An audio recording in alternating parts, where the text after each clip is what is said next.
All right, welcome everyone. Welcome to this webinar where we get to have Dr. Elaine Ingham, Dr. Cole, Graham Lancaster here talking to us about soil biology for crop nutrition and reduced pathogen outbreaks. So to get us off on the right foot, welcome, and feel free to introduce yourself in the chat as saying where you're coming from today. And panelists, feel free to share, where are you today? Where are you coming to us from? Who's starting? Elaine should. It's Elaine. Okay, so I'm supposed to, okay, I thought you were going to have the little address card, so to speak. Well, I'm Dr. Elaine Ingham.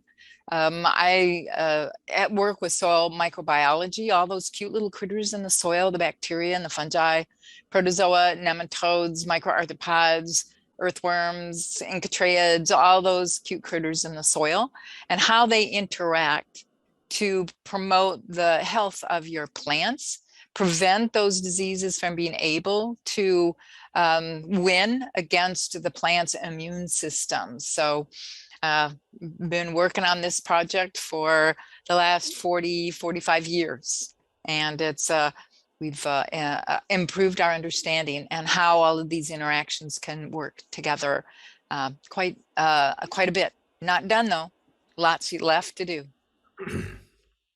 You go, Mary. Okay, hello, I'm Dr. Mary Cole. I'm speaking with you from Wurundjeri country, our First Nation land here in Victoria, Australia. And I guess rather than repeat what Elaine just said, I guess I've done a similar thing here in Australia for probably a similar amount of time. And I guess the one thing that I have learned with great humility is that I'm never going to live long enough to really understand everything that the soil has. And this is why we must watch and listen and respect the soil in everything that we do. Good morning, everyone from Australia. I'm also here. I'm from Lismore, northern New South Wales, from the flood capital of the country. We've experienced climate change in this half the year greater than the last 200 years. So it is all happening. I'm going to talk about chemistry, and I'm going to talk about the relationship with biology and chemistry and the soil characteristics. So I love the field, I love soil biology, but I think it all works in the big picture of the characteristics of your soil and your chemistry. So we'll have a good little chat. Wonderful. Thank you, panelists, and thank you all for welcoming yourself to this space and sharing where you're coming to us from. My name is Dr. Aerating, and I'm coming to you from Portland, Oregon. And Elaine is also up here in Oregon. So Pacific Northwest, we had some hail today. It's a wild day. Sun's popping through now, but we're going to go ahead and get started. So today we're talking about soil biology for crop nutrition and reduced pathogen outbreaks, which, surprise, surprise, they're interrelated. Healthy crops have fewer pathogen outbreaks. So a few rules of engagement or ways of being here. The main key thing is that if you have a question for our panelists today, enter that into the Zoom Q&A. It has the double conversation icon versus the chat, which is a single chat bubble, thought bubble, which is where you get to meet and interact with your colleagues. So feel free to engage with one another and emote and give us some good juicy emotions about how you're feeling about what we're talking about in that chat. And the goal here also is for us to create a conversation to better support healthy nutrition and pathogen outbreak-free plants for healthy communities. And so we're here to welcome all ideas. And so any kind of disrespect will not be tolerated. So thank you for being here and being a participant and a citizen in our soil biology community. All right. So today our brief outline is going to be a quick one more moment of introductions. I have a fun question for our panelists. And then we will get, because this is an extension of the Soil Regen Summit 2022, this is also going to be a moment to remind everyone what our panelists have expertise in. So we brought in a few slides, gave our speakers a chance to share a story or two about crop nutrition or plant pathogens. And then from there, hopefully that can inspire you to go to soilregensummit.com and check out some of the other wonderful presentations that we had this last year. It was incredibly inspiring, and I was honored to be a part of it. Then after we get to hear from each of our speakers, we'll have a Q&A session. So again, if you have any questions that you would like for the whole group to discuss and consider together as an emergent property, please enter those into the Q&A and we will consider. All right, so now I'm going to give you all, as folks were still joining in your initial introductions, I'm going to give you a moment to share who you are and when you first noticed soil microbes. Give me a moment when you first noticed soil biology. When did you start paying attention to them? Whoever, Elaine, can I pass it to you? Do you feel ready? Sure. After I unmute. Okay, so when I first noticed soil organisms, and that is important for me because you know, when I was 6 years old, my dad plopped me down at a microscope and taught me how to use it and said, count all the E. coli in these samples. Well, E. coli is basically human gut material, so that can't count. I really started working on microorganisms after I finished my master's degree at Texas A&M, where I worked in marine microbiology on organisms, bacteria specifically in the digestive systems of oysters and in the surrounding waters and sediments. That was fairly close to soil when you work with sediments, but I really started working on soil organisms when I went to Colorado State University to start my PhD, where I really wanted to understand the role and function of fungi in the soil. And so first started developing the techniques that we needed to be able to differentiate between fungi that are actually active and performing functions in the soil as opposed to the total fungal biomass, where you can have a lot of organisms that are dormant. They're not actually functioning right now. When the conditions become right, they will then start to do things. So understanding function, how much of your fungal biomass is actually doing something. And of course, then there was the question of what is it that they actually do?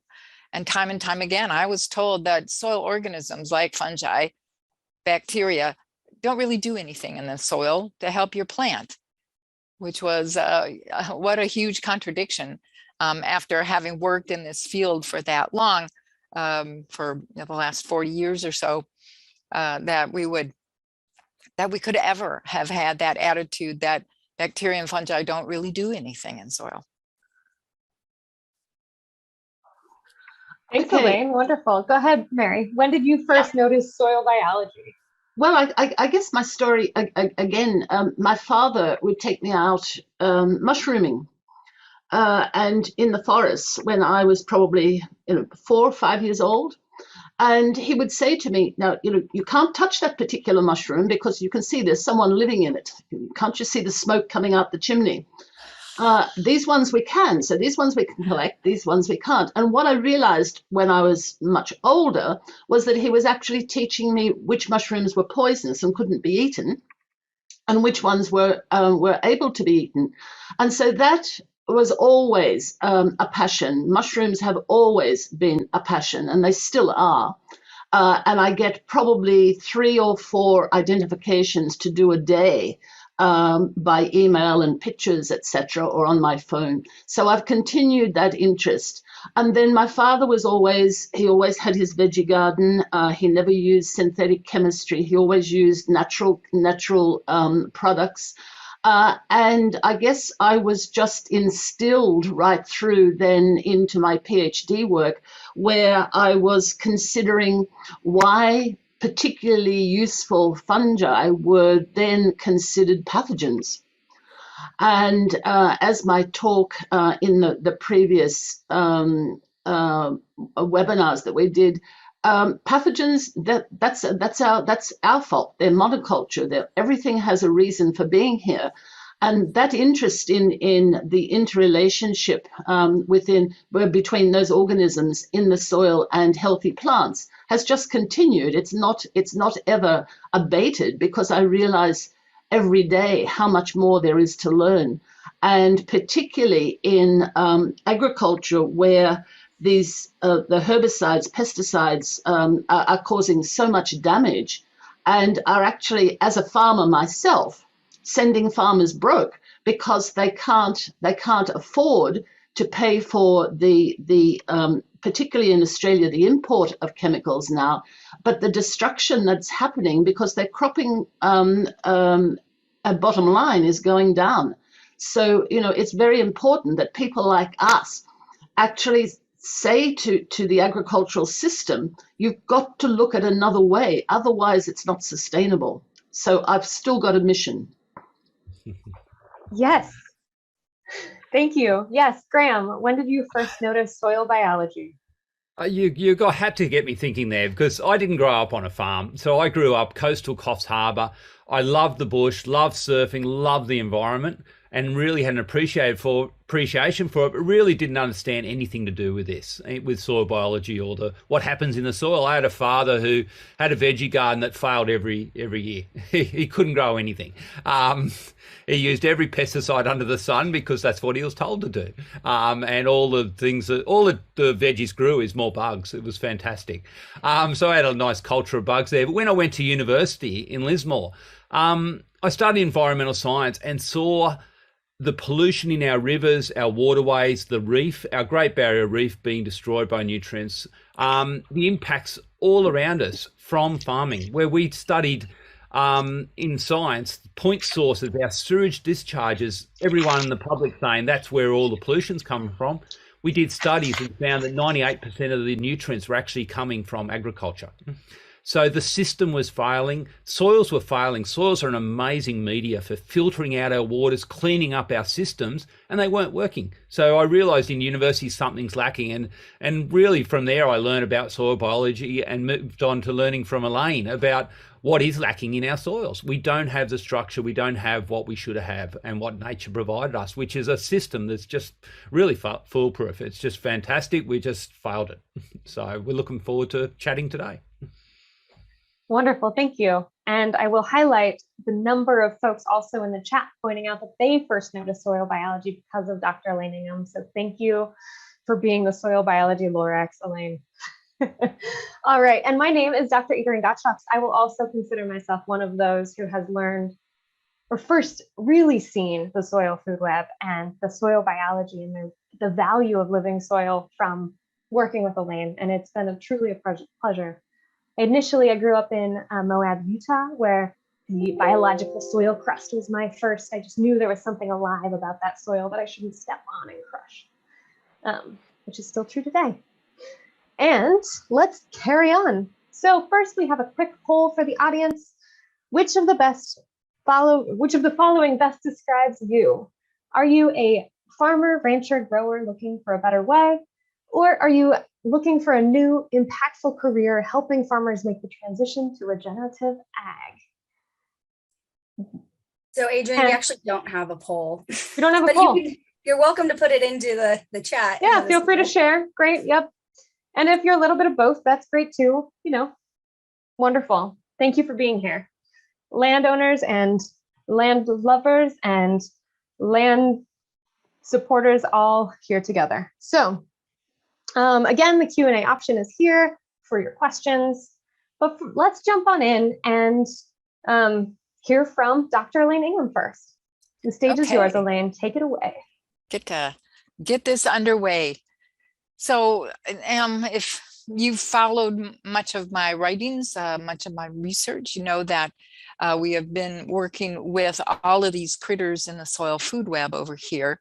And many of the things that we see are that by getting this biology back into the soil, that we're going to improve plant nutrition. Understanding that cycling that's actually happening in the soil. And the fact is that plants can't take up mineral nutrients. They have to take up nutrients that are in solution. So how do you get those nutrients out of the rocks and out of the places where that they've been bound to? How do you get them out into solution? And so that's a major function of the microorganisms. The plant puts out the order, if you will, to the bacteria and fungi in the soil, that if they want more energy from the plant, those bacteria and fungi need to make enzymes that or strong acids that will pull those nutrients off the surfaces of the sand, the silt, the clay, the rocks, the pebbles, the parent material, the boulders, and put it into the bacteria and fungi. We've got organic nutrients then. Well, those still aren't available to your plant. So what has to happen? Well, the bacteria and fungi have to be eaten by the protozoa, the nematodes. You can see that trophic level here. Let's see, I have to get my annotation going. I got you covered, Elaine. You can talk. I'll point out what you're talking about. Okay. So in that second level where we're looking at the protozoa, the nematodes, bacterial feeding, fungal feeding, that hold those nutrients in their biomass, specifically the bacteria and fungi, hold those nutrients within their biomass. And when they're eaten by their predators, then the nutrients are released into the soil for your plant to take up. Well, providing plant nutrition is very important, but it has an even more important role, because without that nutrition, you're not going to be able to engage the immune system of the plant. People for a long time have noted that plants growing without any additional nutrients versus plants with additional nutrients, they were both pretty much the same, susceptible to diseases. And so microorganisms don't have anything to do with the health of your plant. Well, if there are no organisms, beneficial organisms in the plant that doesn't get inorganic fertilizers, and there are no microorganisms left in the soil that gets that inorganic fertilizer, you can't say anything about the role and function of those organisms in the soil. You have to actually have the organisms in the soil and then show that your plant's immune system will now work. So we have done a lot of incorrect science, if you will. Oh, it looks like a good experimental design, except they have kind of forgotten the biological control that's necessary in there. So getting those organisms in the soil that will build up the nutritional value of your plant, that's what kicks in that immune response, so your plant will not be susceptible to the diseases and the pests. So that's really where you really want to control all these disease and pest problems, is before it ever gets to be a problem. You know, it's Mother Nature designed the system to work this way. If the plant can't get the nutrients from the soil, then that plant doesn't belong there. It should be put down and prevent its suffering any longer. So we have to start to understand that this comes before adding soluble inorganic anything into the soil, which kills this biology in the soil, which your plant needs to be able to get the nutrients that it requires. The organisms in the soil also, they also build structure within the soil so that water and roots can move through the soil as deep as they can go, and have all of these soil food web organisms. Each one of these organisms are performing functions for your plant. So your plant will be healthy, will contain the nutrients. It won't have diseases. Okay, next slide. So an example of this kind of work was a vineyard close by in Corvallis, Oregon, that we went out and chatted with them. They had a terrible problem with botrytis, and also with some of the mildews, especially in the springtime. and it's like an organ. You can almost be assured that the mildew alert in the grapevines will go out on the 7th of June, because the conditions are perfect for these disease-causing fungi to start growing. And so botrytis is a big problem, as is mildew. So the experiment that we did was separated their grapevine blocks into areas where we didn't apply any of the BioComplete compost tea. Then 10% of the leaf surface was covered with the BioComplete compost tea. Then the next block was 50% coverage. And please remember that we're looking at the bottom and the top of the leaf for coverage, because where the botrytis, where the mildew starts is on the underside of the leaves. So 50% coverage, 70% coverage, and then 100% coverage on those leaves. We then went out periodically and took leaves off the surfaces, off the plants, brought them back to the laboratory and looked at them to determine if we had all of these beneficial organisms present on the surfaces of the leaves. And of course, you have to use the epifluorescent methodology that I had developed with my PhD, because if you just look at a leaf using your microscope, you can't discern the transparent bacteria and the fungi aren't in a contrast enough condition so for you to be able to actually see them and count them and learn what percentage of that root system was covered. So we used this fluorescent marker. Next page. So starting here with grape leaf covered, completely 100% of the leaf was covered with compost tea organisms. And before we went out and sprayed the compost tea, we had gone out into this the vineyard and had sprayed with a mixture of Botrytis cinerea and with some of the mildews. So we knew that we had complete coverage, and and if we couldn't help that plant with its resistance, with prevent those organisms, the bad guy organisms, from getting on the leaf and colonizing, there would be nothing left of these leaves.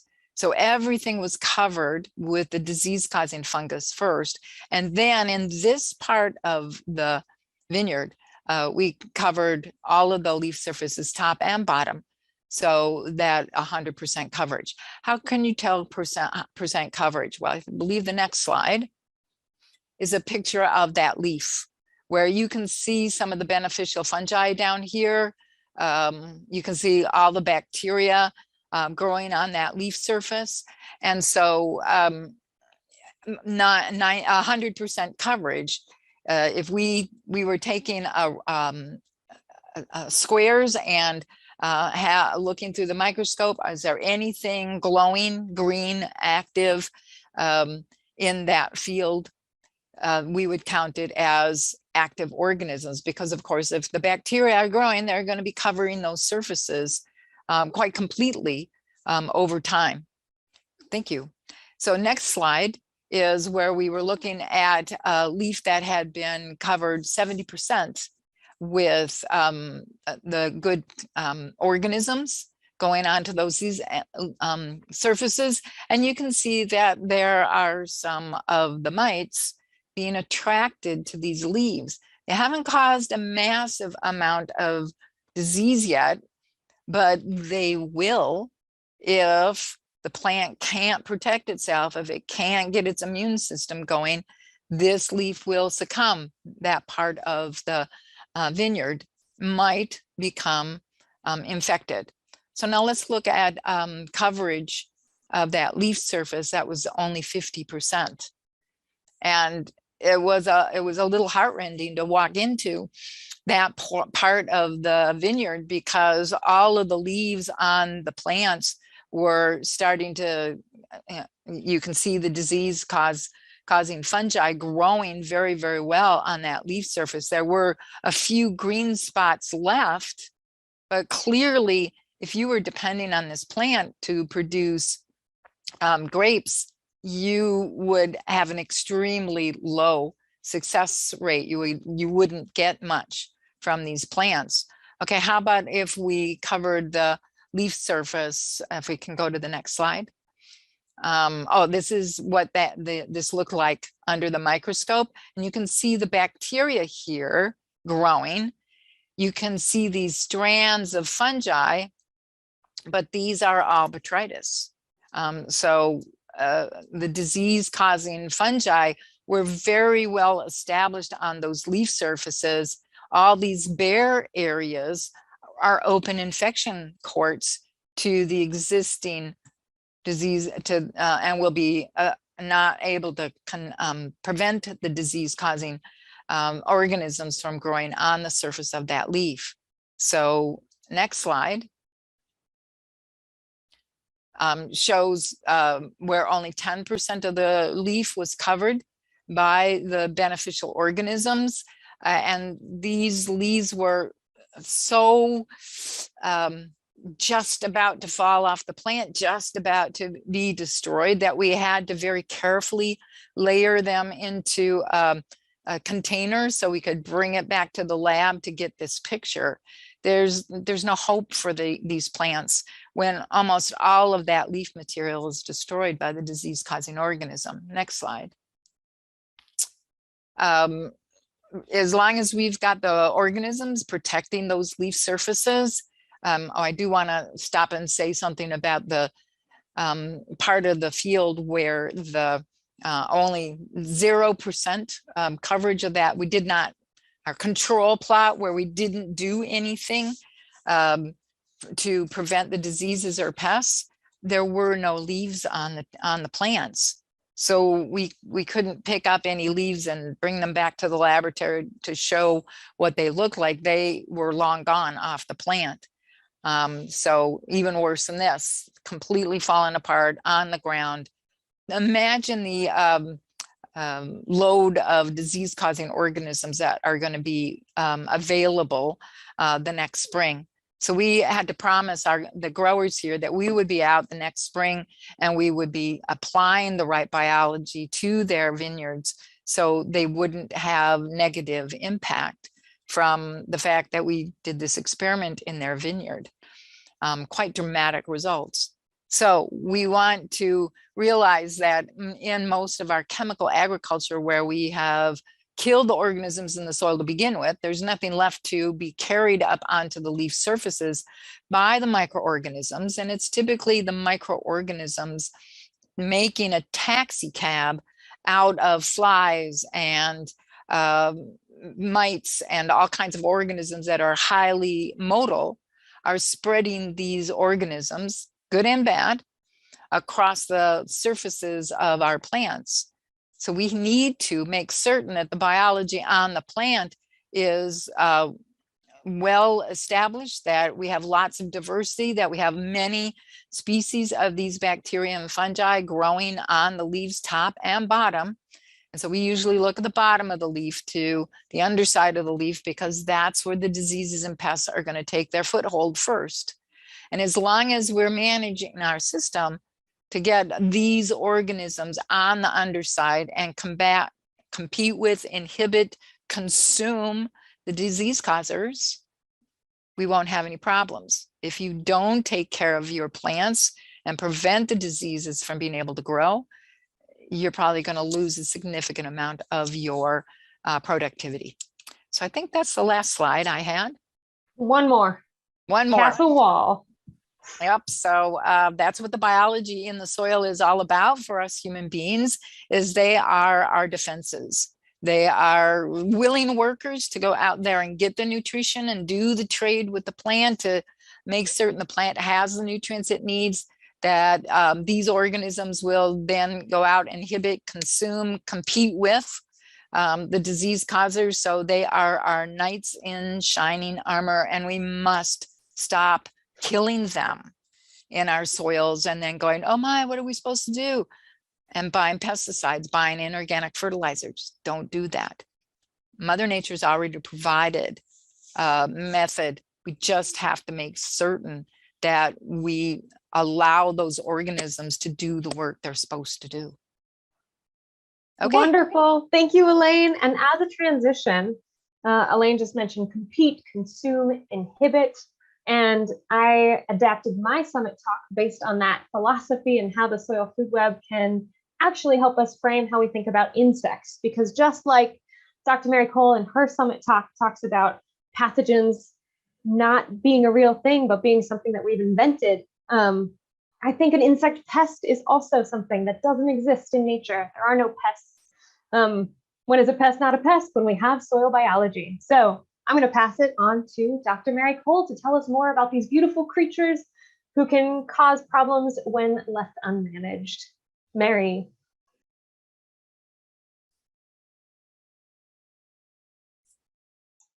When I unmute, next slide, please. I did respect my First Nation, the Wurundjeri, but I would like to pay my respect to their elders past, present, and emerging.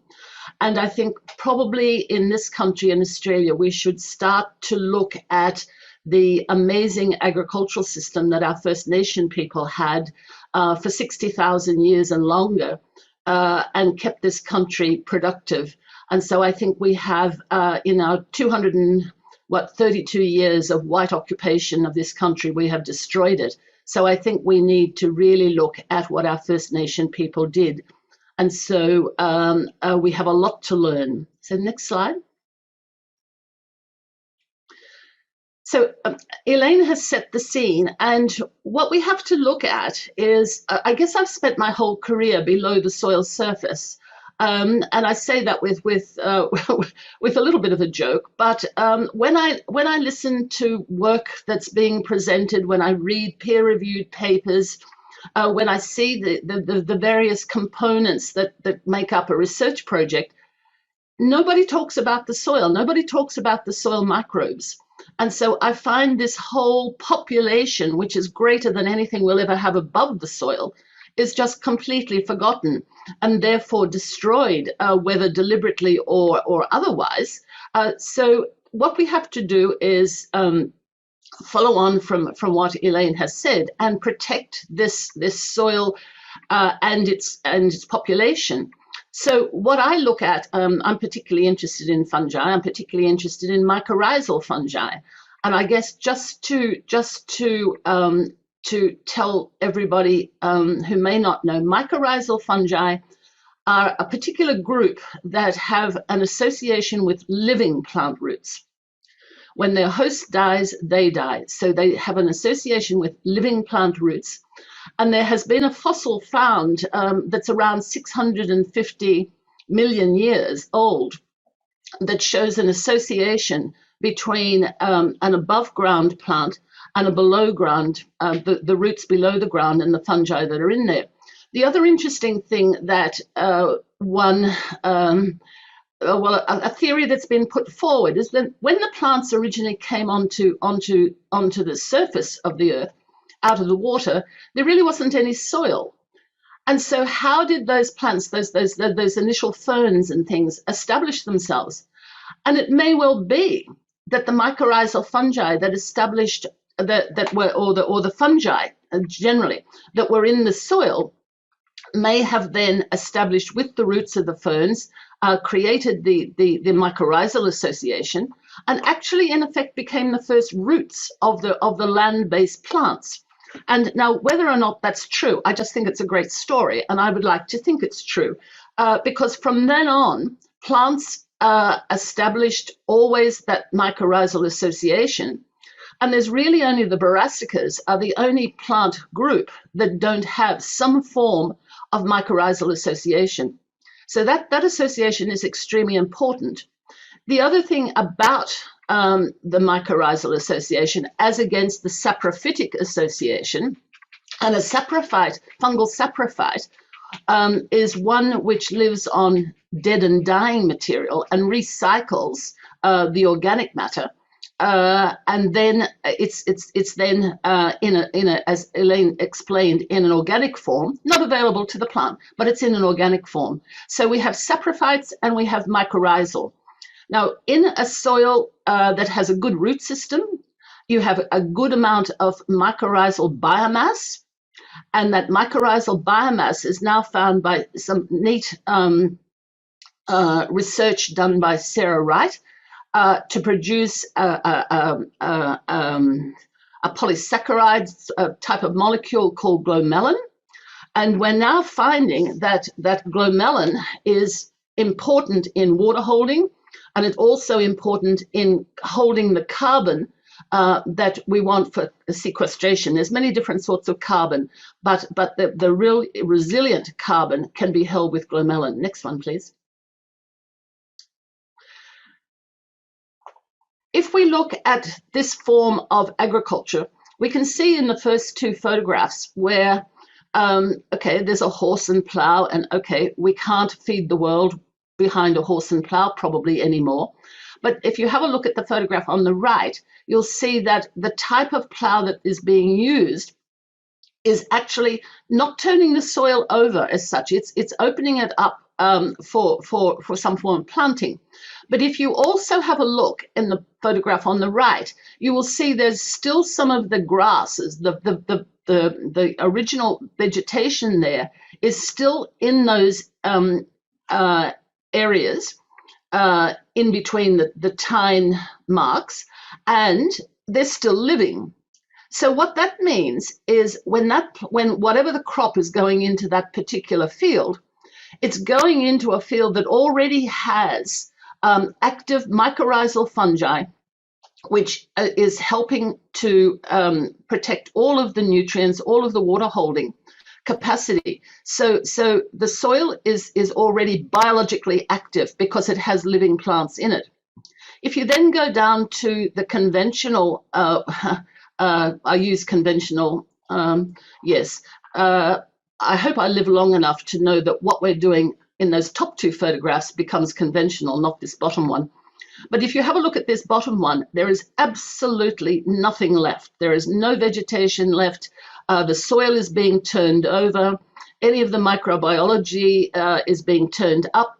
There's no plant roots, so we're losing all the mycorrhizal fungi. So we're losing all that capacity to transfer the nutrients from one system to another. And this is total destruction. It is total mining of the soil. And also you'll find when you have a look at some of the peer or most of the peer-reviewed work that's done with or we have to apply nitrogen or we have to apply calcium or whatever, is done on soil that's already been destroyed. It's not done on soil that still has a microbial population, an active population. And as Elaine alluded to this, you've got to have that. This isn't soil, this is now dirt. And if you've got dirt, then the only way you're going to grow something is to put in something synthetic, but it's not sustainable. And those plants grown in that are certainly not of high nutritional quality. Next one. Next one. Sorry, I was still trying to draw unhappy faces. Sorry, unhappy faces. Yes. And so one of the ways that we can look at how we measure the health of our plants is using a Brix meter. Now, a Brix meter is generally, we sort of say, well, okay, we're measuring sugars, but we're not. We're measuring all of the solids that are in a plant. And there's some really, really interesting YouTubes by a Dr. Thomas Desicker, where he talks about how plants are protected by the level of the Brix, by the level of the sugars, and that a healthy plant is not attacked by pests and diseases because it has its own resistance, it has its own resilience. And if we have a look at our Brix, we normally take our Brix of our pastures or our plants late in the afternoon because it's all the sugars in the plants are all predicated on the amount of photosynthesis that's going on. And so if you have a nice healthy plant, that has access to plenty of sunshine and therefore plenty of photosynthesis, then you're going to have sugar levels that are so high that most of the disease or most of the damage causing insects can't attack them.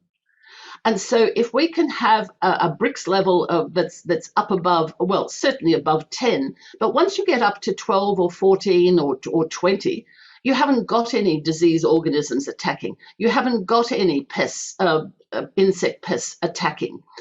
They have all of the resistance that is naturally part of the plant's own biochemistry to protect those plants. And if you have a look in your veggie garden, you'll often see one particular plant is being attacked, but the others are okay. If you then took a Brix reading of that, you'd find that the Brix reading of the one that's being attacked is very much lower than the ones that are not. So if we work on our soil biology, if we work on getting the total biomass of all of our organisms as nature designed, then we would find our plants are healthy, and then we would find that they don't have to have these pesticides, herbicides, fungicides, because they're not going to be attacked. One of the other things that I find in agriculture that's a little bit concerning is the very close planting of crops, such as potatoes and things like that, where there's a lot of the leaf surface is not getting access to the sunlight and therefore photosynthesis. And so then if you then put on top of that overhead sprinkler irrigation where you build up the humidity, then you've got leaf surface that's not being exposed and therefore can't build up its Brix. You have humidity building up, therefore you have an environment that predisposes the plant to say fungal or protista attack, because for a fungal spore to germinate, it must have free water. And so what we're doing within our agricultural system is we're setting ourselves up for failure, and yet we know how to do it the right way. So for in an organic vegetable garden, you can have Brix of 12 and 14 and 16. But I would put it to you that the Brix of maybe the commercial broadacre type plantings, I would suggest that they're probably 2, 3, 4 maybe, if we're lucky. And therefore they have to have all of this input to even get a commercial crop. There is another way, and we know the other way. It's as clear as anything to any of us who look at how the soil biology works and how that then is translated up into the plants above the ground. Next one. This is our farm here in southern Victoria. We have multi-species in the pasture, and we use a yeoman's plough a couple of times a year to aerate, and we put in our compost tea. If we're going to seed, we put the seed in with the compost tea. But in 2010, I did a Brix reading of this particular paddock on the left, and it was 12%. I did a Brix reading this year, and it was 22%.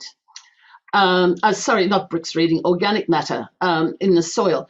The organic matter in 2010 was 12%. We have then used only compost tea, fish kelp, molasses, rock dust, paramagnetic rock dust, and our organic matter in our soil now is 22%. We run stock on a rapid rotation, and we rest the paddocks for as long as we can. And so we always have grass when nobody else has grass. We don't have any weeds, for example. We're in an area of Australia that has a very, very high incidence of a flatweed called capeweed. We have no capeweed. Next one. We use the yeoman's plough. We then go over, the one on the right is just sort of spiking and aerating gently. We go out only when we're able to go onto the soil without damaging the soil, because if you go onto the soil when it's too wet or it's too dry, you damage the soil and you damage the plant roots, etc. So we go on only when we can, but this is the only disturbance that we allow on our property. So next one, please. I've spent my academic career in the wine industry. And so this is a vineyard that's just north of us. They came and did our compost tea workshop, but they had been buying compost tea that we were making to put onto the vineyard, really for a protection after pruning. And so I got a call from the owner, but also the viticulturist. And he said, come and have a look at the vineyard, Mary. There's something happening. And I said, well, I expect something to happen. I hope something's happened. You put on a nice lot of compost tea. So I went up and we were walking along the headland, which is on the photograph on the left. The area outside the vines up to the fence is called the headland.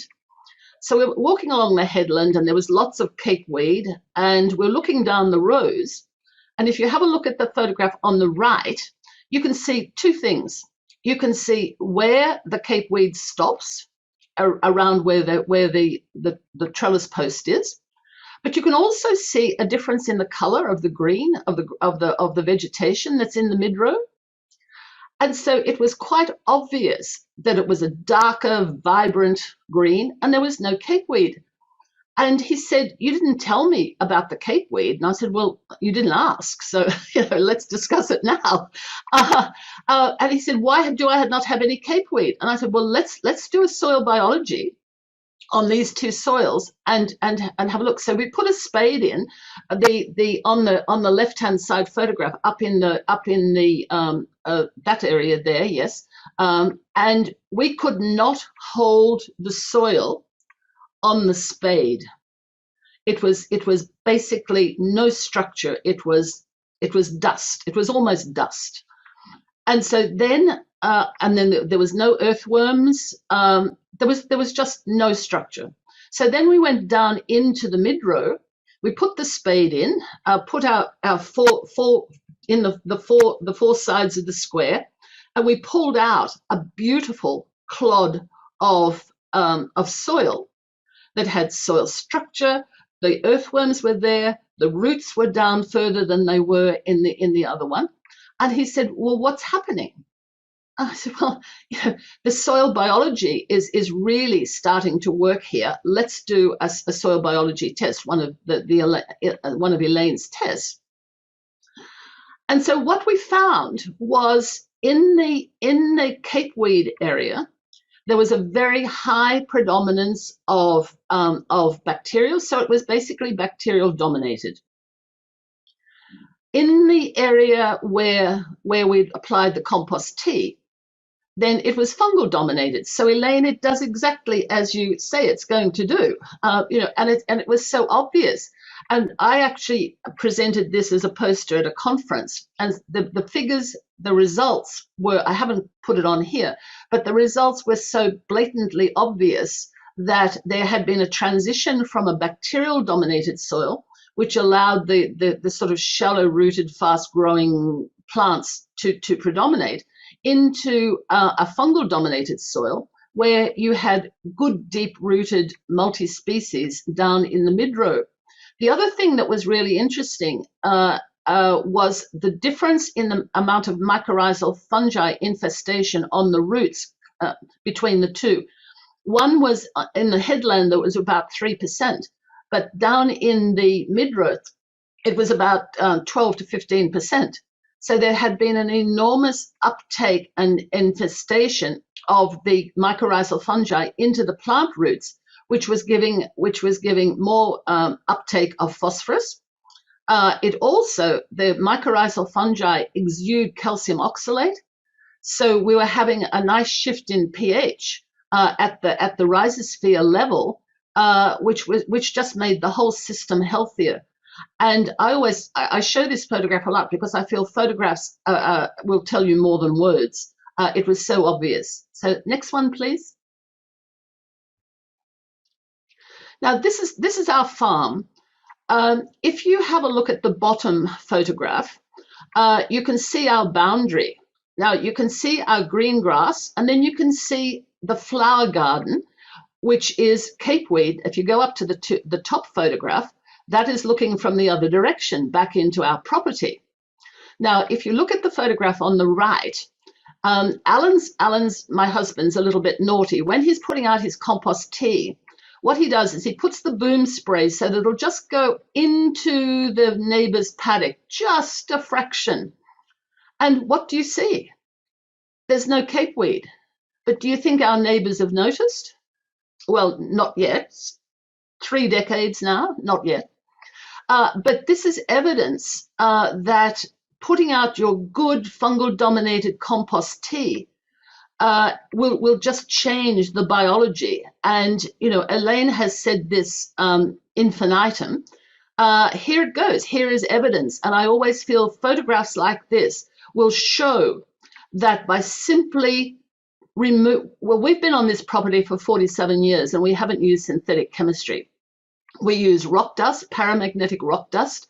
We use fish, kelp, molasses, and we make our own compost tea from our own vegetation on our property. So it's almost like a biodynamic closed circle in terms of what we use. But I think the photograph up on the top right is evidence of how there is a change in the soil's biology. And I use this when I'm running my workshops. We just go and get some soil from the next door neighbor and compare it with ours. Well, you know, there is no comparison. But these photographs, I feel, with the vineyard and also with our property, I think just gives you the evidence of what you know, Elaine's philosophy, what I've been talking about for years, is absolutely functioning. And then you can actually put a figure, a quantitative figure around what that difference is. And I think this is what's important. Next one, please. Here is our vegetable garden, and again with compost. Again, it's evidence of we don't have any pests in our vegetable garden. We've had to fence it off because of rabbits and birds, but let's eliminate rabbits and birds and go back to just insect pests. We lose very little. We have a few leaves that might have some holes in them from maybe some of the Lepidopteras or the Lepidopteras, but nothing that causes any problems. And it's all compost, and it is all healthy soil. So very healthy plants. So again, what I'm trying to show is it can be done. It's very simple. If we look after the soil biology, we don't have pests and diseases because the plants look after themselves. They have their own, they have evolved over millions of years, their own defense mechanisms, their own biochemistry to warn one another. There's signaling going on, chemical signaling going on between plants. It's all happening if you allow this to happen naturally by looking after the soil. The next one, please. These are some photographs by a colleague of mine, but just showing how going from a conventional, this is up in the Yarra Valley, still in Victoria, just north of Melbourne, but my colleague took over a vineyard. This was the vineyard on the left, conventional. You can see the primary colonizers, the mosses and whatever. Then he went completely to compost tea and biologicals, which is the photograph on the right. And the vines are so much more, and you can actually tell we have done taste tests on the wines. There is a difference in the wines. You can pick up the difference. Next one, please. This is the same thing. This was a property that he took over, and then some time later, with biologicals, you can see the difference. What we're doing is we're changing the microbiology. We're allowing the microbiology to do what it does best, but we're putting the microbiology back in there basically because in a conventional system, it's being destroyed. It's almost just grass growing on dirt. Here we've got grass growing in soil, and you can see the difference. Next one, please. Oh, that's it. Okay, just go back one. What I've shown visually is if you allow the soil to do what it does best, and Mother Nature does not allow things to happen. Mother Nature does not allow freeloaders. And so if something does not have a role, then it's not going to exist. And so when we're talking about the biology doing the work, everything is in balance if you take synthetic chemistry out and just allow the microbiology to work, as Elaine said, on the sand, silt, and clay, and produce and provide the elements.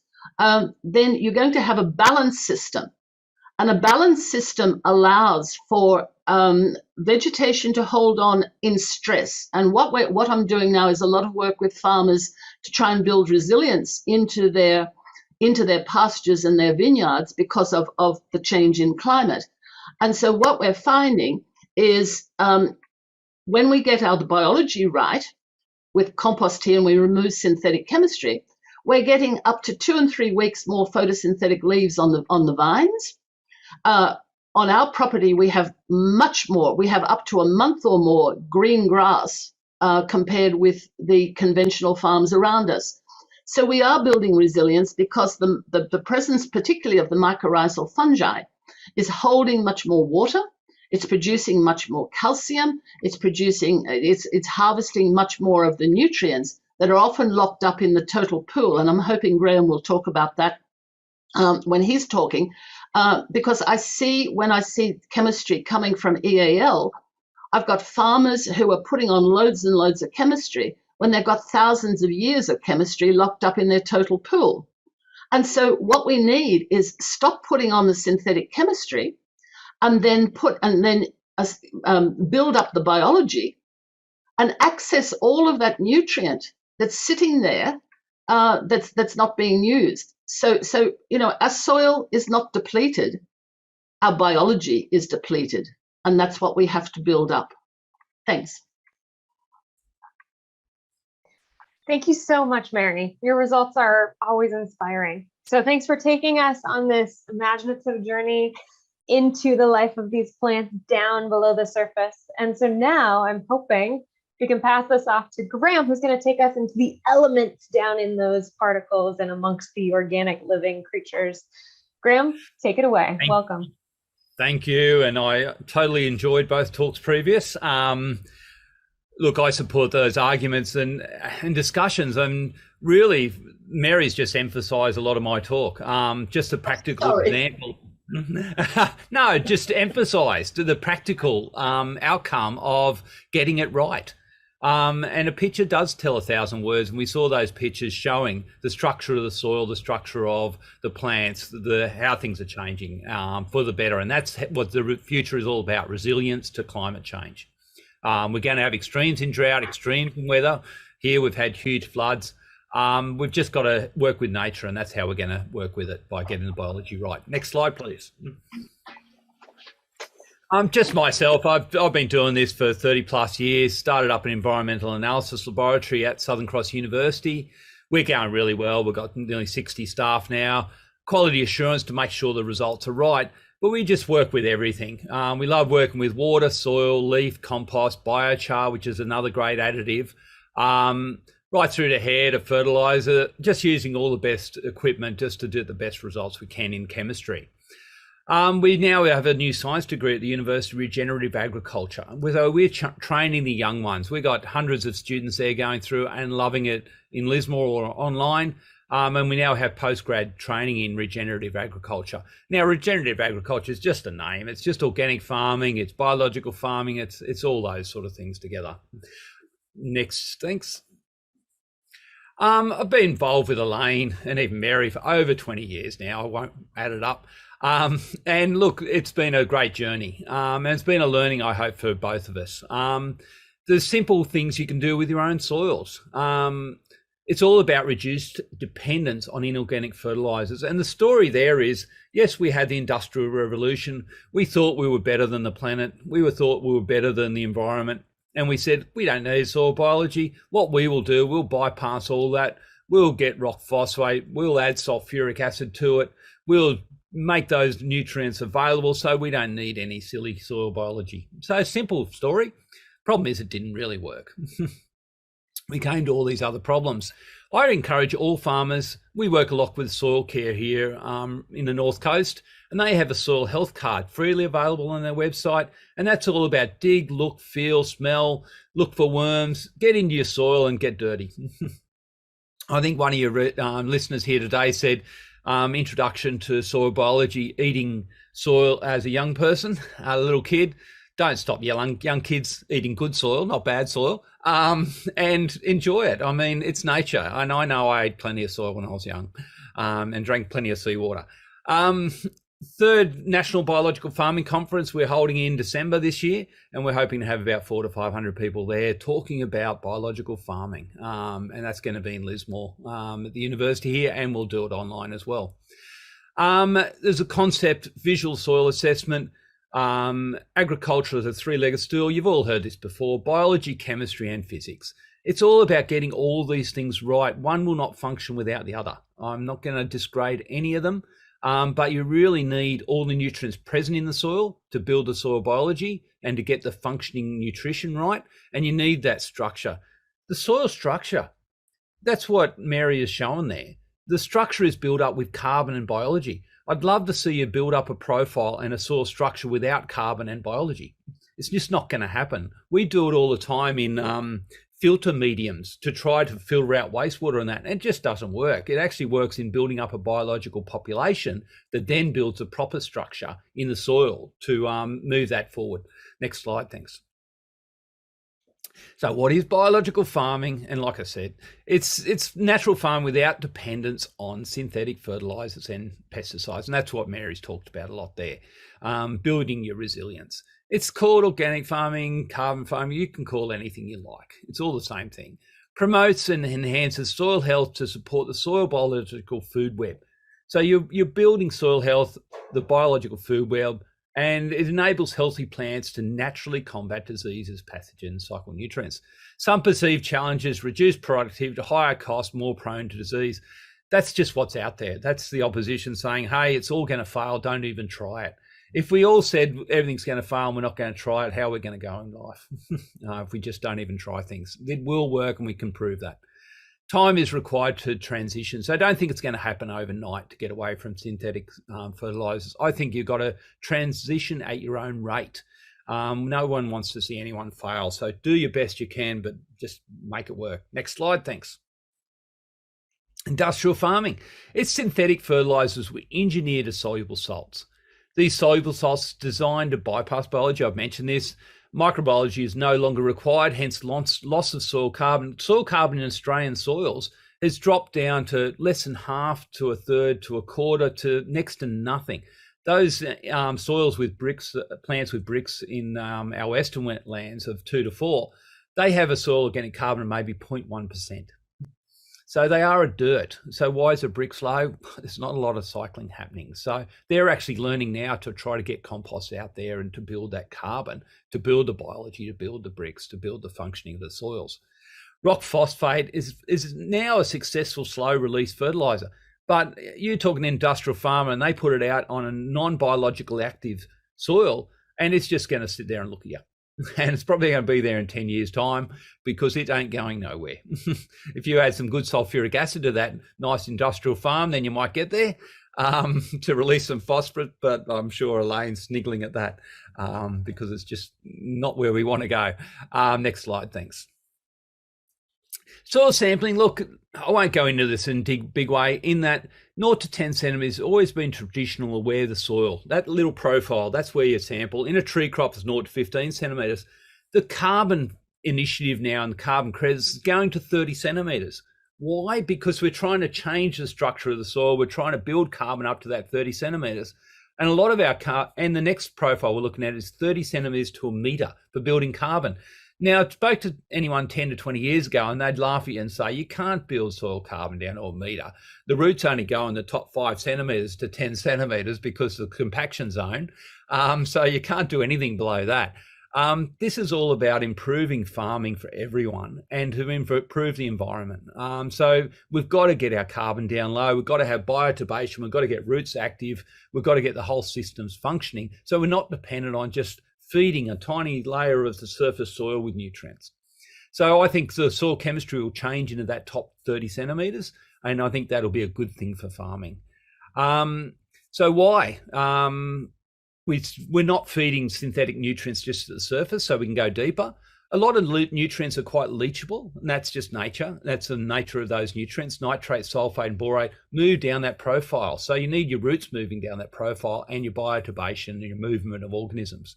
Expectation to improve plant health, hence root depth. So you want to get your plants growing. I don't know how many industrial type farms I've got in there and lifted up a plant and the roots are just on the surface, competing with each other because they've got a narrow layer of soils to fight over.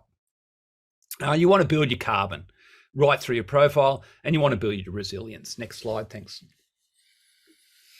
Carbon, it's a neglected nutrient. I don't know how many soil agronomists I talk to about carbon, and they're going, no, it's NPK. It's not just NPK. I would say it's the dominant nutrient you need to have in your soil. Is it a nutrient? Well, you can call it what you like. It's the essential part, the structure of your soil, and the thing that's really going to enable your productivity. So it is getting all the emphasis now that it deserves. It's measured in the negative less than 2 millimeters. So when we do a soil carbon, it's not the carbon you can see. You can look at roots and all sorts of organic matter in your soil, the stuff that's visible. The soil organic carbon that Mary's talking about, getting right up at 22%, that would actually measure at about 14% total organic carbon. Then we convert it to organic matter. That is all about the stuff you don't see, the microorganisms, the carbon that's actually biologically degraded, and it's part of the structure of the soil, the humus, the fulvics, all those different types of carbon compounds. There's whole books, manufactured encyclopedias on carbon types. It's just phenomenal. We're trying to improve the cation exchange capacity of our soils, and that's the ability to store nutrients. We want to adjust our pHs to give them a buffering. And this is a word I could talk about forever. It's the ability of the soils to resist change. And we try to do this with lime, but the best thing to do it with is organic matter and the soil biology.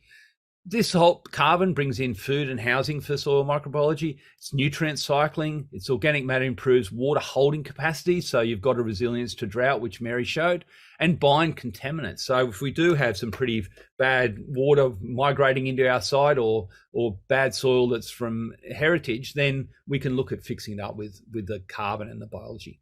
Next slide. Benefits of monitoring soil. Look, it's just to know what you're dealing with. It doesn't have to be done very often. You determine what nutrients are lacking. That's why you do a soil test. Determine what's excessive nutrients, so you don't ever need to add them. Nutrient balance. Relate chemistry to physical characteristics. If you've got an unbalanced calcium-magnesium ratio in your exchangeable cations, those sort of things.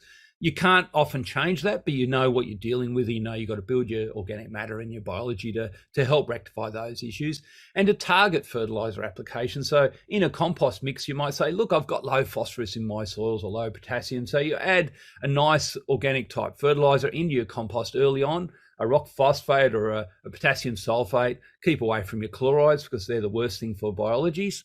So really try to help that through your compost so it's less damaging. Soil testing determines the current nutrient stations, current status, whereas leaf testing just indicates what's happening, what's getting into your plants. So it's just tools to help the farmer. Next slide. This is what Mary was talking about and Elaine talks about a lot. I worked on this for 20 plus years. I know this came from America as well. Total nutrients, this is your soil structure. These are your rock minerals and what your bases of your soil texture.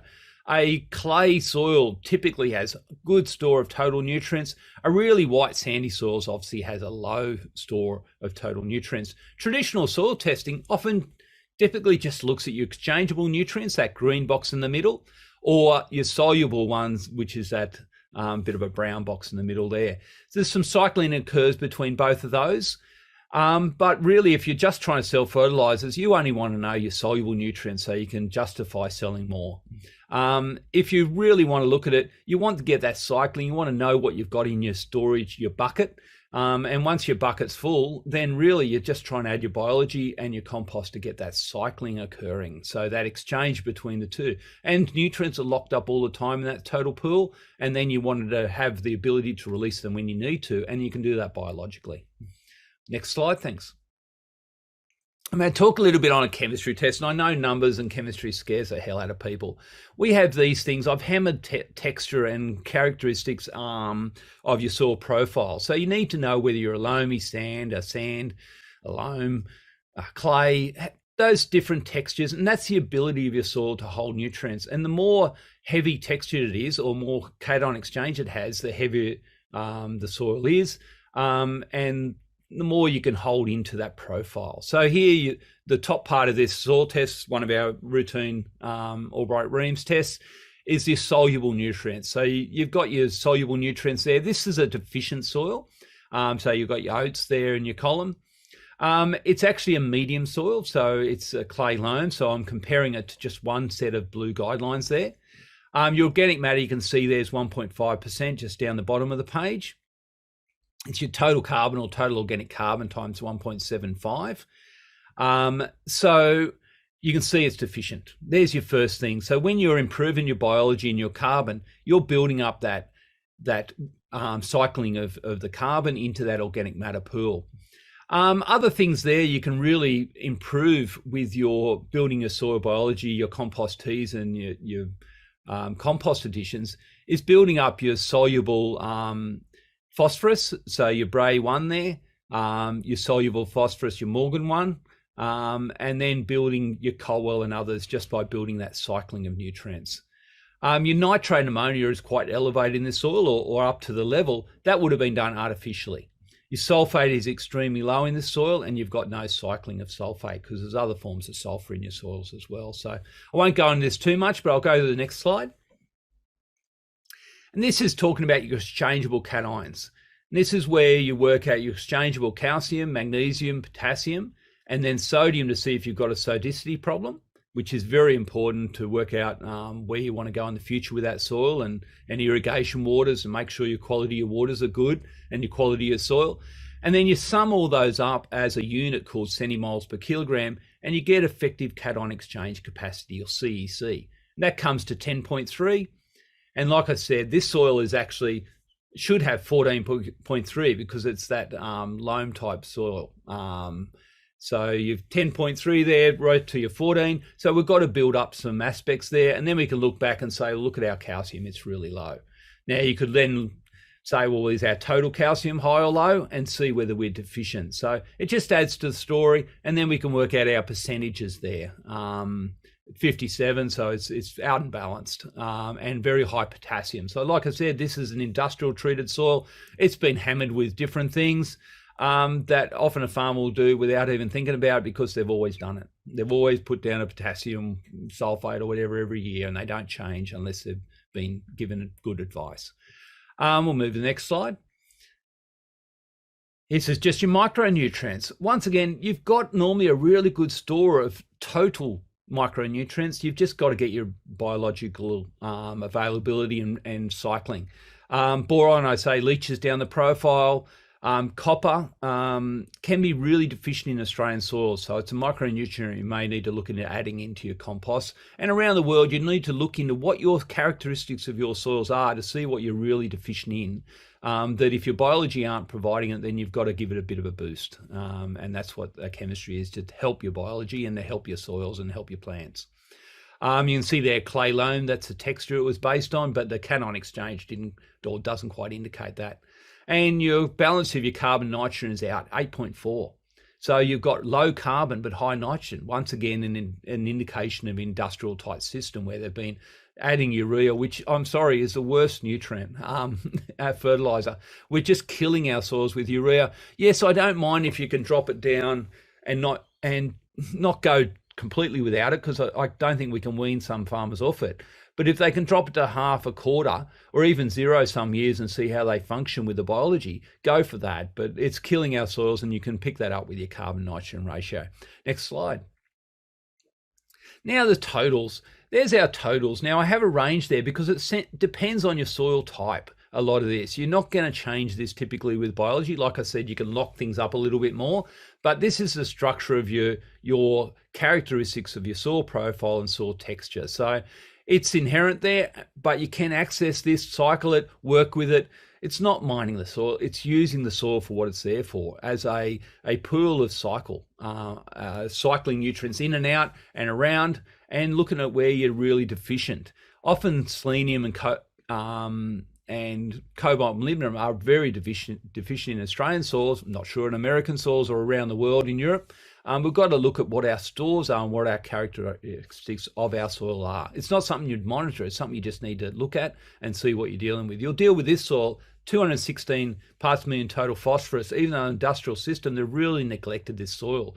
They've got barely any total phosphorus there. So to say the plants are going to get enough and the biology is going to cycle that, you really need to have a baseline there to work with. Rock dust, like Mary was talking about, compost will add these back in. So they're a natural way to add in these total pools to build up those levels that you're dealing with. Next slide. We've just got a colour coding there to try to give some explanation on the chemistry for those that need to dig into it more. So I won't go into this in a big way, but just to say there's colour coding on ours, and often you can find more information on these things. So next slide. And same again. Next one. Look, environmental issues. I want to solve our environment as well as our farming. And if we can solve our farming, we'll fix a lot of the problems in our environment. We all know about carbon in the atmosphere. I haven't even mentioned that here, but we can hold so much carbon in our soil. So let's reverse the industrial era we're in. Healthy soils function as sustained biological activity, store and cycle water and nutrients, decompose organic matter. You put organic matter out of soils without soil biology, and it just sits there and looks at you, a bit like that rock phosphate I was talking to you about. Inactively bind toxic compounds, suppress pathogens, protect water quality, enhance catchment health. I mean, isn't that a picture of what we want in the future? It's just so simple, but that's all done with chemistry, biology, the structure, everything to do with our soils. And really, we've got a real balance in nature, even though there's a word buffering I haven't put into that balance, where nature actually has a good optimum soil nutrients for plant growth and to stop nutrient runoff, but actually has a resilience in those soils that can enable it to sustain our climate that is changing. Next one there. Next slide. And that's a bit of answer question. So that was very brief go through, but hopefully you got a little bit out of it. That was brilliant, Graham. Thank you so much. So one question that comes up for a lot of our Soil Food Web folks in the process of going through our consultant training program, we have folks take a section of land and add biology to compare with a control. And oftentimes we ask them we always do ask them, what do they expect to change when they add the biology back in? And oftentimes the things that they know to expect to change are the soil texture, the aggregation, the plant growth, and other things that we're looking for, weeds and pest resilience. But I'm curious, what would you expect to change on a soil chemistry report? Excellent. First of all, carbon. If you've got a functioning biological system, you can add your organic matter in it, and it's mostly greater than 2 mil. It's not really going to enhance your soil organic carbon. So you want to see that increase. You want to see your pH regulate to a level around the 5 to 6, I would think, because a lot of compost buffer the pH in your soils. I think you don't want to see a huge increase in nutrients. We've got to get away from this concept that a healthy soil is loaded in nutrients. You want a healthy soil to have enough nutrients for plant growth. So you want to just monitor your plants and as Mary said, your pictures. How's it all looking? If you can get that right, you actually build down to a sustainable level of soil chemistry where you do have a good balance of calcium, potassium, and all that. That's cycling those nutrients, binding up what it doesn't need, what the soil doesn't need and what the plants don't need, and releasing those nutrients into the profile that they do. So like I say, I think you've got to look deeper down to that 30 centimetres instead of that 0 to 10 or 0 to 15, not the top organic matter layer, and really look at buffering those chemistry changes. So I think you'll see a good level of calcium, potassium, and your micronutrients starting to come into solution. And I've had stories before where farmers have said they've gone biological, they haven't had any copper, zinc, iron, manganese, and this has increased. How is that possible? Has it come from the biology? But no, you've got a cycling happening of those total stores of nutrients coming into your profile and into your soil. I like to describe mineral particles as like glitter frozen in ice cubes that only the organisms can really get to. Does that feel true in your experience? Yes, I would say so. Beautiful. All right. So our next question comes from Anjali, and there were quite a few questions in the chat and throughout the conversations about things like compost tea. So we put a couple of them up here. So I'll read these out and then give you all a chance to discuss and share a brief answer. Are there particular compost teas that prevent or fight specific diseases like tomato blight? Or is the better approach to apply a diverse compost tea that protects against a wide variety of microbial invaders? That's from Anjali. And the other question is preparing tea fertilizer the same as preparing fertilizers, or is it different? From Heather. Thank you so much for your questions. Take it away, panel. Free form.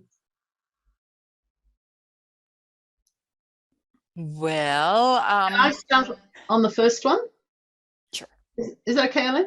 Yep. The question to me is totally back the front. We have diseases because we have plants that aren't healthy because we have soil that isn't healthy. So, Anjali, I would say the disease is there because you have a problem with your soil health. And I would start with your soil health, with your compost teas, and build up your soil. Because organisms are only become a pathogen when they have a host that is susceptible to some sort of aggressive implications. But if you have, as we spoke earlier, about having healthy soil and therefore having a healthy plant that has a high Brix, then you're not going to have these diseases in the first place. So I would like to put it to you to turn your question around and start building up your soil so that your soil is healthy, and maybe get yourself a Brix meter and start measuring the solids or the sugars in your particular fruits and vegetables, and get those figures up above 10 or 12, and you won't be having any diseases like tomato blight. Tomato blight is a sign of an unhealthy soil, not an unhealthy, not a disease that needs to be a problem. It's an unhealthy soil. So turn your whole question around, bring your soil back to good health, and then you won't have the diseases. I showed you photographs of our farm. We don't have diseases. We don't have pests, but then we do have Brix in our fruits and vegetables and our pastures that are upwards of 12 and 14 and 16. So fix up your soil, Angie, you won't have any disease. I would probably say, if you're starting to notice tomato blight on your plants, your plants are suffering, you can get some interactions going with really good biology on the above ground part of your plant. So make a tea that is going to be high in predators of that fungal material. But it's kind of it's a stopgap effort. You want to not have that tomato blight ever show up. And so exactly what Mary is saying is what needs to happen. It's just that sometimes you get caught in this oh, isn't there anything I can do because all of my tomatoes are going down, or all my peppers, and all that hard work. So get out there and apply a compost tea, because if you have good biology in your compost and you can extract those organisms into the water and get them growing with the application of a small amount of sugar or humic acid or fish hydrolysate, something like that, and you apply that immediately, you can maybe ward off damage this year. But you want to go after your soil after this. You want to be getting this biology back into the soil, getting that organic matter back into the soil.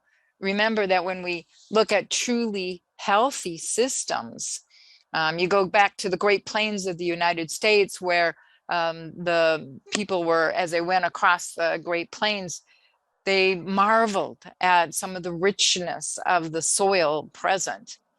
That was back before any agriculture started happening on the Great Plains.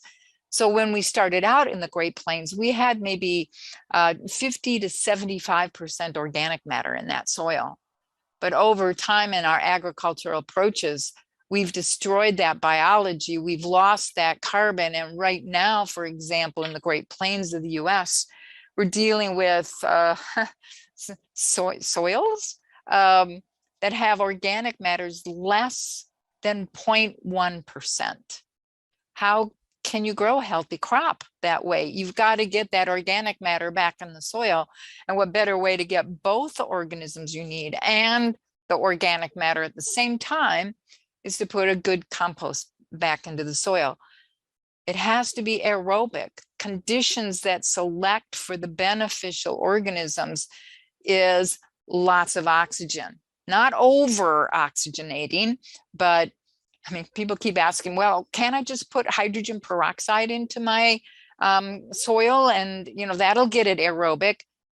No, you just killed all the microorganisms that you need, and you can't possibly have good compost or good soil if you kill those organisms. So putting well aerated aerobic compost back into your soil, and that's what we teach you at the school. That's part of this information that we impart to you fairly early in the process, so that you know the pluses and the minuses, what to avoid, how to manage this properly, so you will be able to get your own compost produced in 21 to 28 days. Awesome. Thanks, Elaine. Oh, yes, sorry. Yes, everyone excited. Go ahead, Mary. I'll just go quickly. Surprisingly, I have an aspect in this that I haven't mentioned, that this using compost tea word fertilizer put in there. It's not a fertilizer. Don't get caught with that. We have a lot of the big companies now trying to market the word compost tea and make it into a fertilizer by adding NPK and just going silly with it. It's not a fertilizer. It's a drink for the biology. It's a nutrient additive to feed your biology. You just want enough nutrient there to feed your biology. A second thing you want all the biology in there too. That's what, yeah. Well, you've got to have all your biology, but the nutrient side of things is about feeding the biology, keeping them sustained so that when they get on that soil, they've got a bit of a head start, that they can make a run for it. But yeah, it's definitely not a fertilizer. You don't want to be building up your NPK. A little bit Elaine said on the deficiency in our soil. I think it's nice these days when people want to see what a benchline of their soils, what the capabilities of their soils are, where they grab a soil sample from the closest forest they can find and look at your organic carbon nutrition in that forest and say, hey, mate, this is what my soil should be, but look at what it is now. So I've got a lot of people that sneaking into a forest, maybe you're not supposed to in some cases, grabbing a little bit of friendly soil and seeing what it is and seeing what your capabilities are for your farm. Sorry, Mary, your turn. No, that's okay. I just want to add one more thing, and it's understanding the life cycle of the microorganisms that we're calling pests. Fungal spores particularly require free moisture for those spores to germinate before they then put down what we call a little aprosorium, a little sticky pad that they then penetrate the plant's surface, whether it's a fruit or it's a leaf. Now, if we work with the organism and think about the fact that it needs free moisture, if we can keep the leaves of our plants as dry as possible by having good ventilation, good aeration through the crop, then we keep those disease spores in such a state that they're not getting sufficient moisture to be able to germinate in the first place. And something like botrytis, which germinates at about 4 o'clock in the morning, needs a minimum of 6 to 8 hours of free moisture. So in our vegetable gardens, if we can keep our leaves as dry as possible, as quickly as possible, then you're not going to set up a situation that is optimal for any of the disease or the so-called fungal problems. This means that if you're using overhead irrigation, you need to be very careful that you've got very good ventilation so that you dry off the leaves. If you have a very closely planted crop, then you're going to be building up humidity close to the ground. And this is where you need ventilation. So many of these so-called diseases, and I dislike that word totally, are there because we're not managing our crop the correct way. And so if we can keep the leaves as dry as possible, then we're not going to give these organisms which can cause problems the opportunity to get onto the surface and initiate the particular disease symptoms that they're going to show. So keep your leaves of everything, plants, flowers, whatever, as dry as possible, or have them allow them to dry out as quickly as possible, and then a lot of these problems that you have in your garden won't occur to the extent that they are, and that's on top of improving your soil. Brilliant. Yes. Management techniques, working with biology. I also want to specify what it is we're talking about when we talk about compost tea, because there's a lot of different connotations with that. So when Elaine mentions compost tea specifically, because I work with her, I know what she means. It's when we take a compost that has gone through all of the proper heating cycles, so we can trust that there are no pathogens or weed seeds growing in that material. Then we take that, extract the organisms into a liquid form, and that's what we call an extract. And our teas are when we provide a little bit of an energy source. And this helps those organisms that are in a dormant form to come out, to wake up, but it's a little bit vulnerable. So this is where you have to be just a little bit careful with your teas in the food source, because if there is one of those organisms, like Mary's saying, a pathogen that's waiting for the right food source, they may be able to outcompete other things if you're not as careful in that process. So as you're out there making teas, we're not just doing anything. A lot of thought goes into these compost making processes and tea making processes. So there's a lot of people out there that can help. And if you are in an area where you want to look up a soil biology consultant, we are continually graduating more and more from the Soil Food Web School. So go ahead and click on that consultants tab and hire some of our students. They're wonderful people out there. So I'm going to pass it on to the next one. All right. Different plants have different preferences for pH. So, for example, blueberries prefer acidic soil. Do acidic versus alkaline soils exhibit significantly different soil food webs? Would the application of something like sulfur be recommended to make soil more acidic to impact the soil food web? No. Absolutely not. We just say no across the board. When we put sulfur on as an inorganic material, it's a salt, and it's going to mess up the water relationships below ground really badly.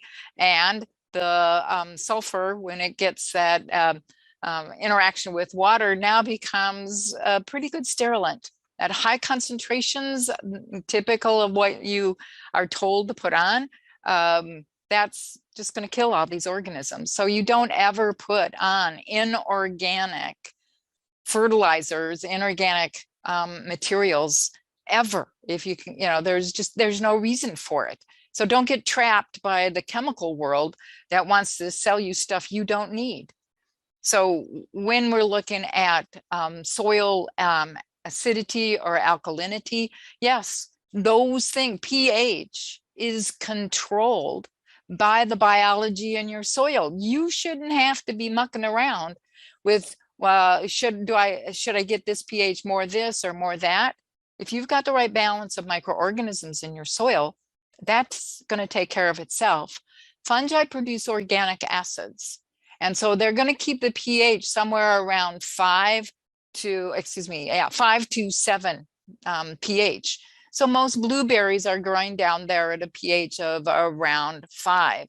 Well, we get told from the chemical world that blueberries need soil that has a pH of 4.5. And I have never seen that grow good blueberries. They're diseased, they're unhappy, they're unhealthy. Get the biology into the soil, get that growing, and all of those problems disappear. When we're dealing with early successional plant species, so certain kinds of grasses, veggies, that have a fungal to bacterial ratio on that slightly bacterial side or very bacterial side, we want to make certain that it is the bacteria that are predominant. So when you take our classes, we go through this whole explanation of succession from weeds. Yes, and weeds are a normal step in soils going through the succession, going through maturation. And so if you've got a weed field, you know exactly where you are with your microorganisms in the soil. It's strictly bacteria. And you really need to get the fungi inoculated back into your soil so the next stage of succession can occur, or the next one, or the next one. Or in our case, we've destroyed most all of the good biology in our soil with a chemical approach to doing things. And you want to jump several stages in succession. And in order to do that, you've got to get a lot more fungi into the system. So we teach you how to do those things. So steer away from any inorganic salts, inorganic fertilizers. That's a huge no-no. And start learning about where the fungal to bacterial biomass ratio is in your soil and whether you need to alter that. I'll add a little bit there. I'm not going to disagree with Elaine. Just adding chemistries is not the answer for this. I think we've got to go back a little bit to also that nature, climate, rainfall and temperature predicts what plants are suitable in different areas.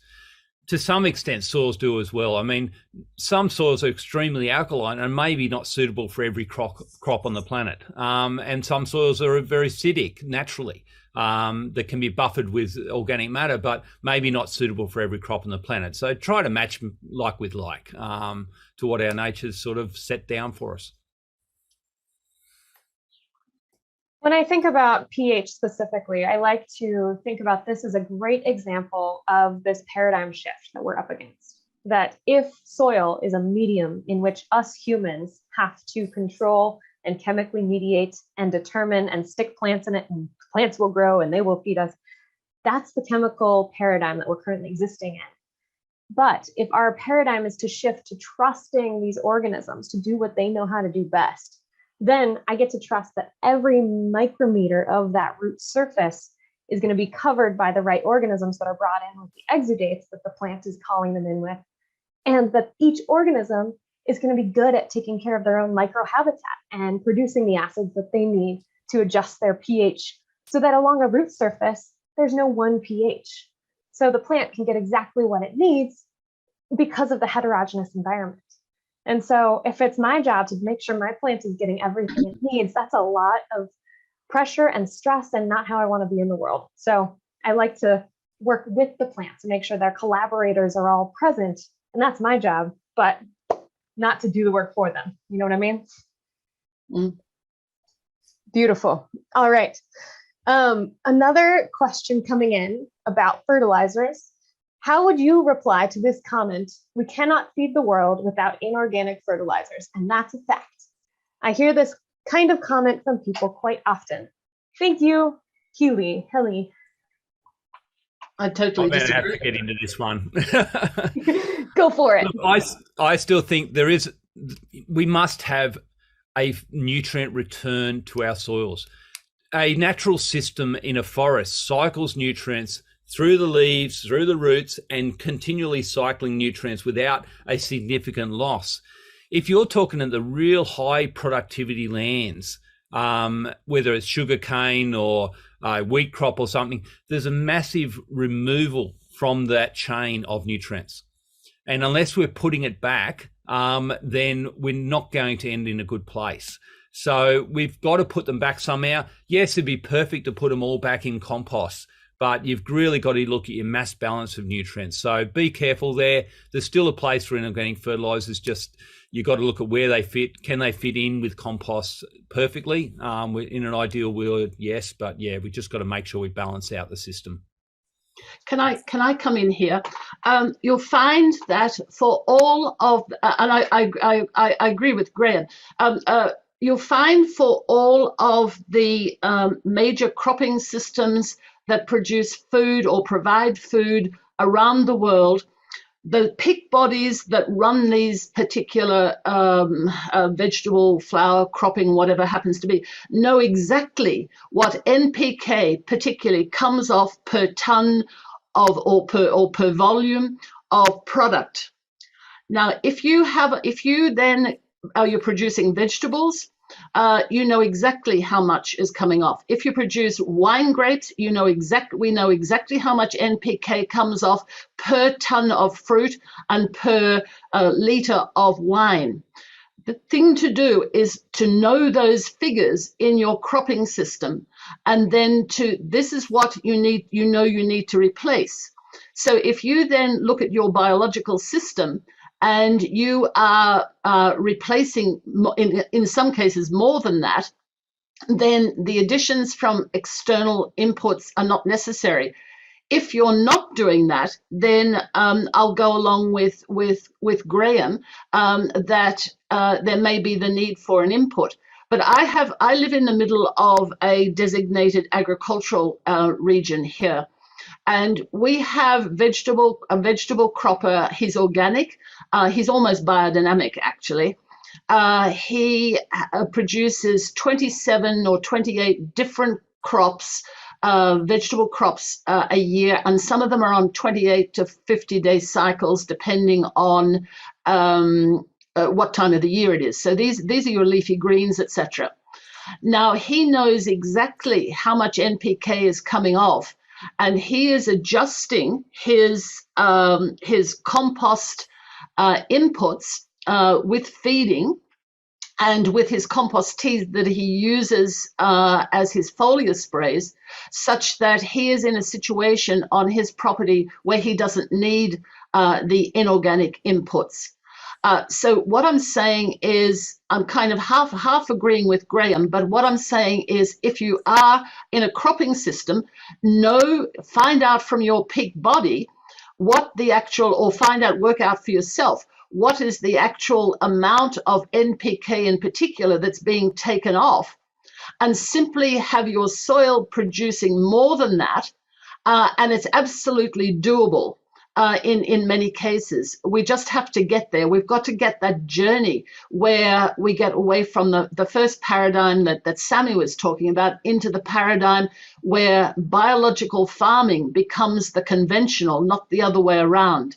So it is doable, because those figures for all the major crops are readily available within the peak body organizations. When we've tried to understand how to get enough nutrients back into the soil, because the chemical world really pushes the concept that we're taking so much nutrient out, trucking it off farm, and we're selling our nutrients down the river, whatever. And so you have to replace those nutrients that you've removed from your soil.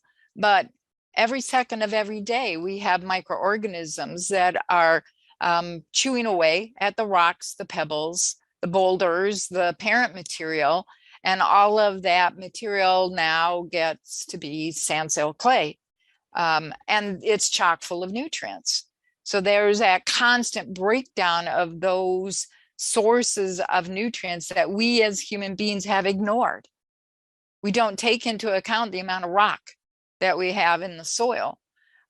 When you send your soil sample into the laboratory, they run it through a sieve before they do anything else to get rid of the rocks and the organic matter that's present in large chunky pieces. So what are you learning from the lab? That your that soil that they're going to be doing these extractions from really have not that much to do with what's out in your soil, what is out in your field. When we start looking at the beginning of the growing season without having added back anything except compost, and there's a lot of nutrients in compost. And when we look at what's going on as we've added that compost and what's happening now, here we are at the beginning of the growing season, do a soil assessment, and the nutrients are all there. The soluble nutrients are present in the concentrations that the plants are going to need. So I think we need to look into this and pay attention to the assumptions that have been made about how to measure what's going on in your soil. Remember that the water moving in through the soil, coming downhill from whatever's uphill of you, though that water is going to contain a lot of soluble nutrients too. And you really want to have your soils take up those soluble nutrients. How much is replaced because of those groundwater movements through your system? So I think we've only begun to understand this whole business. Absolutely. All right, I want to be able to get to another. Oh, Graham. I just had a little one to add on nitrogen. Don't try to mass balance your nitrogen. Too many people are told that they've got to add urea back because our crops use huge quantities of nitrogen. That's true, but understand there's a huge organic nitrogen store in your soils. If you've got 1% organic carbon, which is very bad, but still not nothing. Way low. You have 0.1% organic nitrogen. That's 1,000 milligrams per kilogram. When you're only looking at a couple of maybe 10 parts million of nitrate, there's not much biological conversion to get that nutrient in there. A lot of urea washes away, volatilizes. Nitrogen's one that will go in the atmosphere. A lot of your other elements, they've got to come, but they don't just get created. Nitrogen we can get from the atmosphere, we can cycle it, we can bring it from organic matter. If you've got 10% organic carbon, then you've got 1% organic nitrogen, 10,000 milligrams per kilogram. So don't get caught with nitrogen. And you want cover plants on the surface of your soil so your nutrients stay in place. They're never going to wash out because you need the microorganisms holding and keeping those soluble nutrients in the soil. So there is no loss from your soil. We're not losing all that nitrogen down the hill. It should never happen. Yeah, we haven't got into cover cropping and other crops and that ground covers and so many other ways of holding nutrients and building your nutrient profile. And the other thing about nitrogen, if you've got a good healthy soil that has all the little arthropods and whatever, and there's lots of birds and things around, they're all pooping out urea anyway. I mean, come on, there's so much nitrogen. We've got about 5 or 6 natural sources of nitrogen. Why are we putting on synthetic nitrogen? Again, if you're talking about urea, that's what some of the insects poop out. That's what some of the birds in the dry areas poop out. It's all coming back. We come back to this balance of nature. And all of these elements, and particularly nitrogen, are starting from the atmosphere, then to the insects. If we had good soil, good environment, we've got our nutrients. Yep. So we have not taken the care that we need to take in order to understand where all those nutrients come from, and we've just ignored how nature cycles those nutrients and brings the nutrients back into our soils.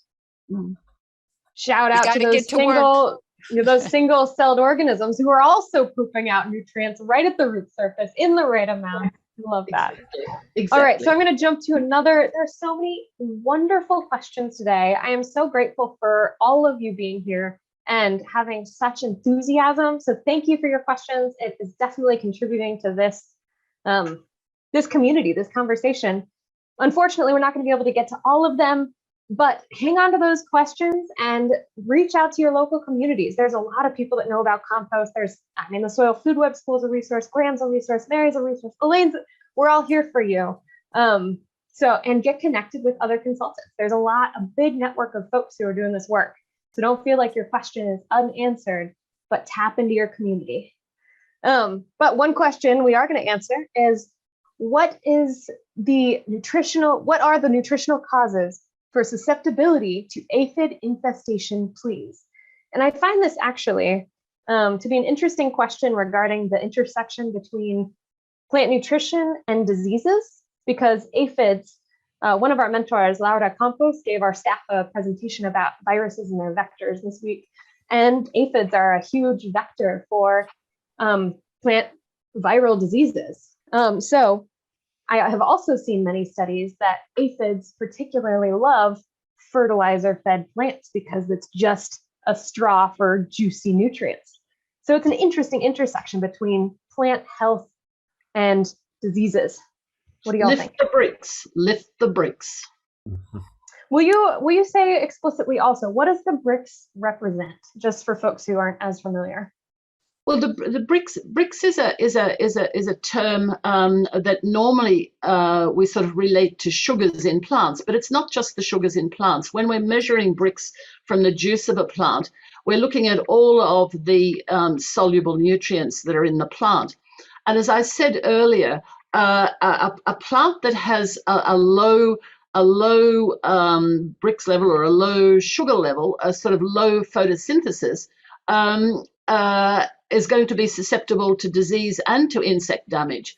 And so commercial cropping, often the bricks is down below 2. In commercial pastures, it's down below 2. So it has all the pests and diseases that are even possible.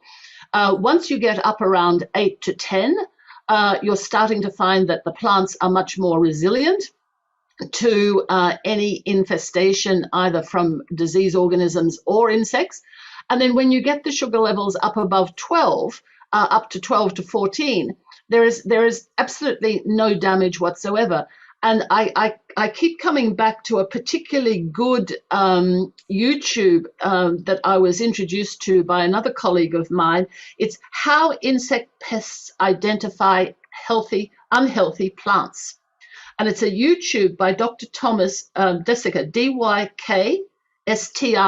And I would put it to you to have a look at that, and you'll understand a lot better in a lot more detail how improving the sugar levels, the photosynthates in plants, will stop any sort of pest or disease impact. There's also some research that's been done on unhealthy plants where they can't complete certain cycles because they're lacking a particular nutrient, will turn those materials into a volatile agent. And that's attractive to things like aphids and mites. And it's kind of a neon sign, if you will, in the middle of your yard that says, come eat me because I'm sick, I'm unhealthy. I'm, and it's kind of like Mother Nature saying, well, sorry, dear, but you just don't have what it takes to grow in this soil. So we need to exit you. And it's Mother Nature's way of getting rid of the unhealthy plants. And when you think about it from a human point of view, you don't want to be eating the produce from an unhealthy plant. So you want to have those unhealthy plants not be able to grow in a situation that they're not getting the nutrients that they need. So we've got to turn around what's controlling the way our plants are grown, because we need healthy food. We are not going to make it if we don't get the nutrients that we require. That's right. Our gut biome absolutely directly is influenced by the quality of the fruits and vegetables that we eat. And they are directly influenced by the activity of the soil microbiology that they're growing in. So an unhealthy gut biome in us is simply telling us that we're eating food that is unhealthy anyway, because it doesn't have the nutrient value. So come back and farm your soil. Mary, would you mind saying that name one more time? Our staff want to put that in the chat for folks to look up. Dr. Thomas does it, DYKSTRA. He does a lot of YouTubes on the activity between insect pests and unhealthy plants. Very, very well worth watching. Wonderful. Thank you so much. That's awesome. That sounds like a great resource. So, in the last 5 minutes, I want to just check in all together and connect and see what's missing for each of you in this conversation. What take-home messages are you feeling? To me, I'm seeing again and again just corroboration of the same ability and just more confidence that we can trust that nature is going to take care of herself if we participate in that by getting the biology there and getting the word out to folks and communicating that they don't need to be killing off their fungal communities, our fungal friends. We need to get out there and protect them. How about you all? What else are you noticing? I want to add passion. Have a passion for whatever you do. If you're a farmer, have a passion for it. If you don't have a passion for it, don't do it. It's a journey and it's not going to be easy. No career, if you do it properly, is going to be easy. So really just dig yourself into it. You'll get all different stories. You've got to take and learn yourself. So it's a hard one because you've got to learn it yourself, and these are the people that will teach you. So learn from them and go and do it. And that's a really important part of what we do with our students in the school is we really want them to walk away knowing how to test, how to make certain that the methods that they're using to grow their plants are the simplest, the easiest. They can do them well. And think about if you get all this biology back into the soil, then you really don't have to do much work to raise those plants. It's not that difficult. When you look at chemical farmers, they're out with their tractors going across their soils at least once a week. They're applying some other toxic chemical, some pesticides, doing something. And really all of that needs to go away. With the biology, you get the organisms back into the soil, and it may take you an application of good compost, one application of a good compost extract, maybe a second one if you haven't really followed the instructions and gotten the nutrients, gotten the organisms back into that system. But that should be about it. In the first growing season, you're only going to go across your property maybe in extreme cases 4 times. We're going to have to come back to growing plants without all of these toxic chemicals. Our ancestors have managed it for how long? And it's only in the last 100 years that we've gotten this idea that our plants take all these nutrients out of the soil and we've got to put them back in there. And the only way to put them back in there is with inorganic fertilizers. Crazy. Let's go back and figure out what our ancestors were doing for all these years and managing to feed the world. And it's not like there weren't big, massive cultures all around the world that had to support all of those people, and somehow they managed to do it without pesticides and inorganic fertilizers. Luckily, the only problem is, the only problem is we were feeding less than 1 billion people then. Now we're trying to feed 9 billion people. So it's a bit of a different journey we're on. I think we're upsetting the balance a little bit. Well, to me, there's not a shortage of food in the world. There's a shortage of distribution and 50% of food goes to waste. And the waste in Australia is absolutely criminal. And that's why I support these, second bite organizations and whatever that go and collect perfectly good food and make it into even more nutritional food. Just for from my point of view, being able to walk on the soil, to being able to touch and smell the soil, and maybe just humankind getting rid of just a tad of the arrogance that we have as a species. These organisms have been here for billions of years. They wouldn't be surviving today and doing what they're doing today if nature didn't have a role for them. And so they've worked it out. It's all perfectly balanced if we allow it to be. And we can feed the world. When we can feed the world organically or biologically, we just have to have the will to do it. People, we have, nature gave us a job too, and that's to work with the soil, save our soil, which brings me to a brief special announcement that we have a upcoming webinar with the Save Soil movement that was initiated by Sadhguru, and he is a yogi, a mystic, and a visionary. The Save Soil is a global movement launched by Sadhguru to address the soil crisis by bringing together people around the world to stand up for soil health. So we are thrilled, and we noticed some of you all bringing that up. So keep an eye out for an upcoming webinar, Sadhguru, and talking about the Save Soil movement.